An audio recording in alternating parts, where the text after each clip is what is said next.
வெளி மாநிலங்கள்ல அங்க இருக்கிறவங்க எப்படி நடந்துப்பாங்க? டான்ஸர் நிறைய அவ வெவ்வேறு ஆட வந்து ஊர்களுக்கு போயிருக்கேன்னு சொன்னீங்க இல்லையா? இது ஆமா. கும்மிடிப்பூடி, மத்த ஊர்கள் அங்க எப்படி அதுதான் இவ ஆட தானே வந்திருக்கா. அதே போல ரெஸ்பான்ஸ் வந்து என்ன சொல்றது, அந்த ஆட்டக்காரச்சின்ற மாதிரி ஒரு சீப்பா தான் பிஹேவ் பண்ணுவாங்க சில இடத்துல. நார்த் சைடெல்லாம் போயிருப்பீங்க இல்லையா? ம். அங்கெல்லாம் வந்து அவங்க கல்ச்சரே வேற. ஒரு நான் மாதிரி பிஹேவ் பண்ணுவாங்கன்னு சொல்லி எப்படின்னா கேள்வி. இப்போ நம்ம ட்ரெஸ்ஸிங் வந்து நம்ம ஃபுல் அண்ட் ஃபுல் போடுவோம். பாவாடை சட்டை, saree, half saree, jean T-shirt இந்த மாதிரி ட்ரெஸ் நம்ம போடுவோம். ஆனா அவங்க நம்ம போடுற ட்ரெஸ்ஸோட அவங்க கிளாமர் எக்ஸ்ட்ரா எதிர்பார்ப்பாங்க.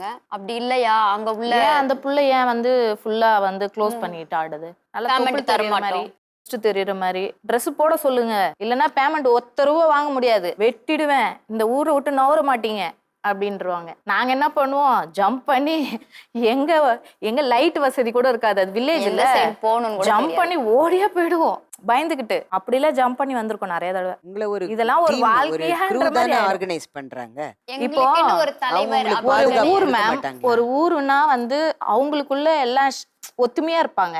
இப்போ நாங்க வந்து இங்க சென்னையில இருந்து நாங்க ஒரு டீம் ஒரு வில்லேஜுக்கு போறோம். இப்போ 10 பாய்ஸ் இருக்காங்கன்னா ஒரு ஊரை அடிச்சிட முடியுமா? அவங்கள ஒரு மூளைக்கு ஓடிடுவாங்க, நாங்க ஒரு மூளைக்கு தப்பிச்சாதான் போதும் அப்படின்னு ஓடிடுவோம். அந்த மாதிரி பிரச்சனை பண்றவங்க எல்லாம் இருக்காங்க. பேமெண்ட்டை பிடிச்சிருவாங்க, மழை பெஞ்சிரும், இப்ப ஸ்பாட்டுக்கு அந்த போவோம். கோவில், அந்த ஊர்கள்ல இருக்கிற கோவில் தலைமை அவங்க தான் வந்து இந்த மாதிரி ப்ரோக்ராம் ஆர்கனைஸ் பண்றாங்க இல்லையா? அவங்க கூட உங்களுக்கு பாதுகாப்பு கொடுக்க மாட்டாங்களா? பாதுகாப்புனா அவங்களையுமே சில இவங்க பேர் எல்லாம் என்ன பண்ணிட போறாங்க, எங்க ஊருடா, நீ போய் கம்ப்ளைண்ட் பண்றியா பண்ணிக்க, நாங்க பேசிக்குவோம் அப்படின்வாங்க. உங்களுக்குன்னு தனிப்பட்ட முறையில பாதுகாப்பு கிடையாது. பாதுகாப்பு கிடையாது. உங்களுக்கு நீங்களே தான். உங்க டீம்ல இருக்கிற பாய்ஸ் எல்லாம் எப்படி? பாய்ஸ் வந்து எப்படின்னா, இப்போ ஒரு 10 பாய்ஸ் வந்தாங்கன்னா 5 பாய்ஸ் வந்து அங்க ஆடிட்டு இருப்பாங்க, ஒரு 5 கேர்ள் boys வந்து வருவாங்க. சோலோ.